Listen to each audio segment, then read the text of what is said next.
जब सब कुछ भगवान के हुक्म से होता है।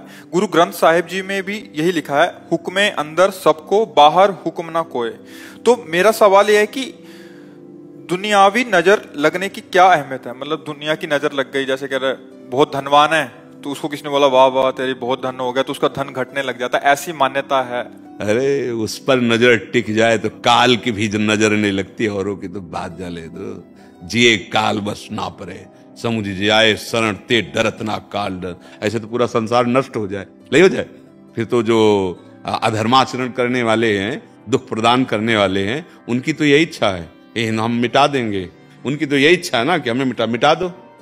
तुम्हारी इच्छा से हम मिट जाएंगे क्या? तुम खुद मिट जाओगे, क्योंकि तुम मिटाने की इच्छा से जो चलता है वो पहले ही मिट जाता है, मिटा नहीं सकता, क्योंकि सबका मालिक ईश्वर है। ये तो बहुत ही बच्चों वाली बात है कि कोई हम पे नजर लगा देगा, कोई हमारे धन पे नजर लगा देगा। नहीं नहीं, जितने नजर वाले हैं उन सब में जो नजर है वो मेरे प्रभु की है।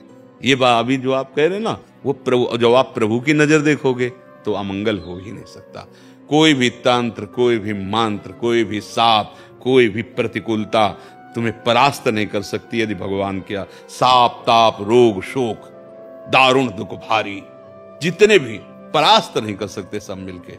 बचपन की बात, अभी तक की बात, बचपन से लेके अभी असंग रहा हूं अकेला, गंगा जी का किनारा, और गंगा जी किनारे स्मशान। अब तो थोड़ा रोक लग गई लाश फेंकने में, नहीं ऐसे लोग गांव के ऐसे बहा के चले जाते थे, कुत्ते घसीट के किनारे ले आते थे, वहीं रात में सोना है, वहीं पूरा जीवन व्यतीत करना है। गांव में जाते नहीं थे, जो मिल गया वही खाना है। ना कभी कोई भय लगा, ना कभी कोई प्रेत का आक्रमण हुआ, ना कभी कोई राक्षस पिशाच का आक्रमण हुआ।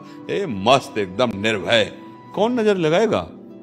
है किसकी नजर? उसी की नजर है। वो हट जाए तो नजर ही बंद हो जाए, नहीं बंद हो जाए तो फिर दूसरा कहां, आप कहां जान पाए कि वही है? जैसा आप पहले बोले कि सब में जब उसी का गुरुवाणी जी कह रहे, तो आप पहली वाली बात को भूल गए और दूसरी बात बहुत हल्की बोल गए। पहली वाली बात में तो हम तुम्हें देख पा रहे हैं तभी जब वो अंदर दिखा रहा है। अगर उसका पावर अंदर ना हो तो हमारी आंखें देख ही नहीं पाएंगी ना। तो जो भी देख रहा है मेरा मालिक देख रहा है, भला मालिक मंगल भवन है, उसके देखने से अमंगल कैसे हो जाएगा? तो हमारा भ्रम होता है, कभी कभी तुक्का लग जाता है। अब उसका पुण्य का काम खत्म हो गया, पाप का लागू हो गया, अब उसको लगाओ बड़ा सत्यवादी, जो बोला हो गया। कभी कभी तुक्का लग जाता है, जाओ आज से काम तुम्हारा बन जाएगा। अब तुम्हारा पाप नष्ट हुआ, पुण्य चल पड़ा, तो आपका काम बन गया। बोले जय बाबा जी की, काम बन गया, बाबा जी ने काम बना दिया। कोई किसी का काम बनाता बिगाड़ता नहीं है।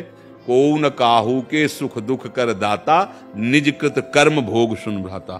अपने कर्म का भोग भोगना होता है। जैसे आप यहाँ आए हो तो ये आपका पवित्र कर्म है। आप पैसा खर्चा करके, कष्ट सह करके आए, धाम आए, संत समागम के लिए समय लिया, बैठे, ये आपका सुकृत है, पुण्य है। अब आपका काम बन गया तो आपके कर्म से बना ना, आपका कर्म हुआ ना। आप संत समागम के लिए आए ना दूर से, तो ये सत्कर्म हो गया ना, ये महान पुण्य हो गया ना। अब आपका काम बन जाएगा। किसी के जादू टोना से, किसी के छूछा करने से, ये सब मतलब भूल में ना पड़ो कि कोई तुम्हारे, अब जैसे घरों के दरवाजे पे जूता कोई टांग देता है, कोई काले काले नहीं टांग देता। अरे यार, भगवान की छवि लगाओ, जूता उल्टा करने से क्या होगा? हाँ, ये सब बच्चों वाली बातें हैं जी।